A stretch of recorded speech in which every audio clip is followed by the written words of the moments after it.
तो ब्रेक के बाद आप सभी का एक बार फिर स्वागत। आप देख रहे हैं खबर दुनिया की और आइए अब बात करते हैं दिवालियापन की दहलीज पर पहुंच चुके पाकिस्तान की। दुनिया के सामने आर्थिक हालातों का हवाला देकर हाथ फैला चुके पाकिस्तान को एक बार फिर बेइज्जत होना पड़ा है। सऊदी अरब और चीन के बाद IMF और विश्व बैंक ने भी पाकिस्तान के लिए दरवाजे बंद कर दिए हैं। वजह है पाकिस्तान का आर्थिक कुप्रबंधन।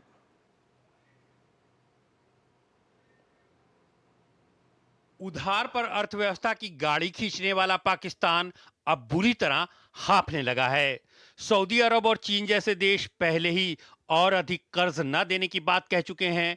रही सही उम्मीद जिन दो संस्थाओं IMF और विश्व बैंक से थी, उन्होंने भी लगभग जवाब ही दे दिया है। इन सब के पीछे कारण कुछ और नहीं, पाकिस्तान का आर्थिक कुप्रबंधन है। अर्थशास्त्रियों का कहना है कि पाकिस्तान उधार के सहारे अपनी अर्थव्यवस्था को फिर से खड़ा करने के बजाय उन पैसों को बेदर्दी से फूंक कर नए कर्जदाता के दरवाजे पर हाथ फैलाए खड़ा हो जाता है। ताज़ा मामला विश्व बैंक का है, जिसमें चालू वित्त वर्ष में पाकिस्तान के लिए प्रस्तावित $500 मिलियन का बजट सहायता ऋण रद्द कर दिया है। ये फैसला विश्व बैंक द्वारा पहले तय की गई शर्तों को पूरा न करने की वजह से लिया गया है। किफायती और स्वच्छ ऊर्जा कार्यक्रम पे सेकंड को लागू करने पर यह रकम खर्च की जानी थी। विश्व बैंक का ये कदम पाकिस्तान के लिए गरीबी में आटा गीला होना जैसा है। अंतर्राष्ट्रीय मुद्रा कोष पहले ही कह चुका है कि पाकिस्तान को इस साल $2.5 अरब के बाहरी वित्तीय गैप का सामना करना होगा। यानी ये रकम एक वर्ष के भीतर पाकिस्तान की कुल पूंजी और देनदारी के बीच का अंतर है। IMF ने पाकिस्तान से कहा था कि इस अंतर को पाटने के लिए नए कर्जों का प्रबंध करे। हालत यह है कि नया कर्ज मिलना तो दूर, विश्व बैंक जैसे कर्जदाता ही अपने कदम पीछे खींच रहे हैं। पाकिस्तान को समझ में नहीं आ रहा है कि संकट से बाहर कैसे निकला जाए। एक ओर IMF जैसे कर्जदाता पाकिस्तान पर कठोर शर्तें लगा रहे हैं ताकि सरकार का राजस्व बढ़े, वहीं आम आदमी महंगाई और आर्थिक तंगी की चक्की में पहले ही बुरी तरह पिसा हुआ है। इसकी एक बानगी ऊर्जा की कीमतें भी हैं। पिछले 4 महीने में पाकिस्तान में गैस की कीमत में 850% का इजाफा हो चुका है। रोजमर्रा की सभी चीजों में बेतहाशा वृद्धि देखने को मिल रही है। देखना यह है कि आर्थिक बदहाली का ये दौर और कितना लंबा चलता है। तो पाकिस्तान की आर्थिक बदहाली अब किसी से छिपी नहीं है। उधार के सहारे और अब कौन उबारे, हालात यही हैं पाकिस्तान में। अनिल जी लगातार हमारे साथ जुड़े हुए हैं, पूर्व वरिष्ठ राजनयिक। अनिल जी, जानना चाहेंगे आपसे, क्योंकि जब हम पाकिस्तान की स्थिति की बात करते हैं, ना सिर्फ दिवालियापन की जो स्थिति है, लेकिन पहले सऊदी अरब, उसके बाद चीन, IMF और अब वर्ल्ड बैंक ने भी एक तरीके से दरवाजे बंद कर दिए हैं। सहायता ऋण देना जो है उसके लिए मना कर दिया है। वजह है कि शायद जो शर्तें थी उनको पाकिस्तान पूरा नहीं कर पाया। जी बिल्कुल।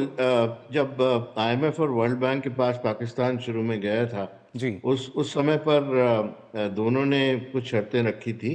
और जो मेन शर्त थी वो ये थी कि टैक्स कलेक्शन जो है उसके जो शॉर्टफॉल्स है उसको इम्प्रूव किया जाए। जी। उसको कैसे इम्प्रूव किया जाए, उसके लिए रिफॉर्म्स की बहुत ज़रूरत है पाकिस्तान की इकोनॉमी में।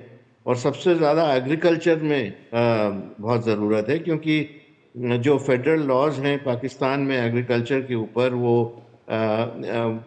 जो स्टेट्स हैं, जो प्रोविंसेस हैं, उनके जो लॉज हैं उससे तालमेल नहीं खाते हैं। जी। तो कहीं ना कहीं यहाँ पर जो एग्रीकल्चर लैंडलॉर्ड्स हैं, बड़े लैंडलॉर्ड्स हैं, उनका बहुत प्रेशर है पाकिस्तान की हुकूमत के ऊपर कि ये रिफॉर्म्स इनको इम्प्लीमेंट ना किया जाए।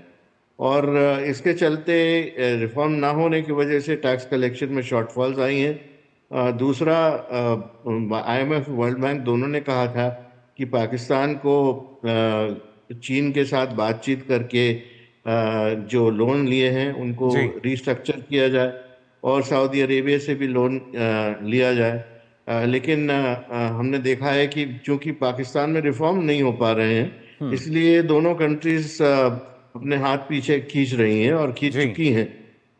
तो ये एक चिकन और एक सिचुएशन बन गई है पाकिस्तान में, जी। क्योंकि उनके इंटरनल प्रेशर्स की वजह से ये रिफॉर्म नहीं आगे बढ़ पा रहे हैं, और एनर्जी सिक्योरिटी के लिए एनर्जी जो रिफॉर्म्स हैं उसमें भी प्राइस राइज की बहुत ज़रूरत है। अब पिछले कुछ महीनों में हमने देखा है कि प्राइस राइज जब हो रही है जी। तो आम जनता पर इसका बहुत भारी असर पड़ रहा है। काफी काफी सारे जो एनर्जी के जो प्रोजेक्ट्स हैं वो चीन से लोन लेकर आगे बढ़ाए गए हैं, जी। और चीन भी ये नहीं चाहता है कि इसकी जो प्राइसेस हैं उसमें कोई कमी आए। पाकिस्तान इस चक्रव्यूह में फंस फंस गया है, और आगे चलकर बहुत मुश्किलें पाकिस्तान के लिए होने वाली हैं। जी, लेकिन इस कर्ज के चक्रव्यूह की अगर बात की जाए, क्योंकि कर्ज के चलते कंगाली की हालात जो हैं वो फिलहाल पाकिस्तान में नजर आ रहे हैं, ऐसे में क्या माना जाए कर्ज से बचने के लिए, कर्ज के लिए जो आवेदन लगातार किए जा रहे हैं उससे और किस तरह की अर्थव्यवस्था जो है वो चरमराती हुई पूरी तरीके से नजर आएगी अब?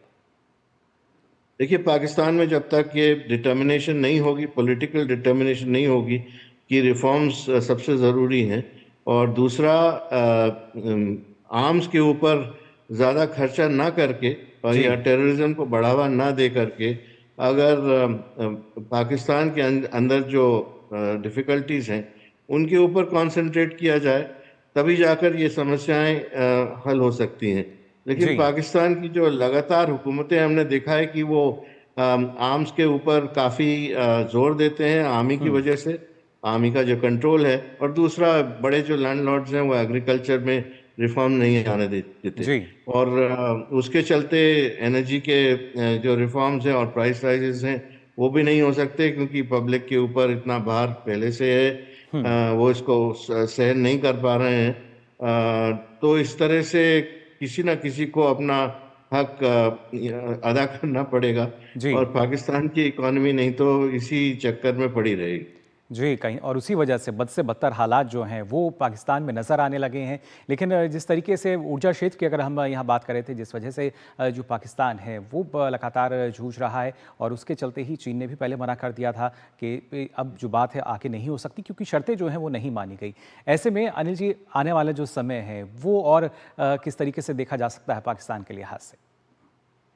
देखिए, पाकिस्तान को चीन से जो एनर्जी सेक्टर के जो लोन्स हैं उसको रिस्ट्रक्चरिंग करने के लिए पहले बात करनी पड़ेगी, क्योंकि जो कॉन्ट्रैक्ट साइन हुए हैं पाकिस्तान में एनर्जी प्रोजेक्ट्स के ऊपर, उनमें जो शर्तें हैं वो चीन के फेवर में हैं, और पाकिस्तान गवर्नमेंट उस समय पर क्योंकि बीआरआई का जोर था, तो उसके चलते पाकिस्तान ने ये सब शर्तें मान ली। लेकिन ये एक गलत डिसीजन था, और सभी को दिखाई दे रहा था कि गलत डिसीजन है, लेकिन पाकिस्तान में भी करप्शन का दौर उस समय से चल रहा है, और जो लोग डिसीजन मेकर्स थे पाकिस्तान में उस समय से, हालांकि उनके ऊपर कुछ ना कुछ कार्रवाई तो हुई है, लेकिन पूरी तरह से अभी तक अकाउंटेबिलिटी सिस्टम में नहीं आ पाई है। जी, तो बिल्कुल। मुझे नहीं लगता कि आगे चलकर एनर्जी सेक्टर में प्राइस राइज को ज़्यादा बढ़ावा दिया जाएगा, क्योंकि लोगों के ऊपर बहुत जोर है आजकल। जी, लोगों पे बहुत ज़्यादा दबाव है, महंगाई जो है वो लगातार बढ़ती जा रही है, और ऐसे में जो आर्थिक प्रबंधन है, क्या इससे पाकिस्तान का पीछा छूट पाएगा? देखिए, पाकिस्तान कई सालों से इस प्रॉब्लम से जूझ रहा है, और पाकिस्तान एक ऐसा देश है जिसके फेल होने पर काफ़ी दूसरों देशों को भी तकलीफ होगी, और इसीलिए पाकिस्तान को जो लोन्स हैं और जो रिस्ट्रक्चरिंग वगैरह है, ये सब पाकिस्तान करवा सकता है, क्योंकि उसके पास एक स्ट्रेटेजिक क्षमता है जो कई दूसरे देशों के पास नहीं है, और पाकिस्तान एक न्यूक्लियर वेपन स्टेट है, अफगानिस्तान और इंडिया का नेबर है, जी। चाइना उसको सपोर्ट करता है, तो जियोपॉलिटिकली हम देखें तो पाकिस्तान का फेलियर एक बड़ा फेलियर दुनिया भर के लिए होगा। जी, तो इस बिल्कुल। तरह से पाकिस्तान की गाड़ी अभी तक चल रही है, जी। लेकिन इसका ज़्यादा इफेक्ट समय तक ये जनता गाड़ी पर। इस तरीके से चलने वाली नहीं है, और जैसा आपने कहा कि जो देश पाकिस्तान के सपोर्ट में नज़र आते हैं उनके लिए भी एक ये बड़ा फेलियर साबित होगा, जिस तरीके की परिस्थितियां पाकिस्तान में इन दोनों नज़र आ रही हैं। फिलहाल बहुत बहुत शुक्रिया आपका अनिल जी, हमारे साथ जुड़ने के लिए और इस चर्चा में शामिल होने के लिए। तो जाना आपने खबर दुनिया की में किस तरीके से हालात जो हैं वो नज़र आ रहे हैं जब हम बात करते हैं दुनिया की, लेकिन देश की इसके साथ साथ जब हम दुनिया की बात करते हैं तो आपको आइए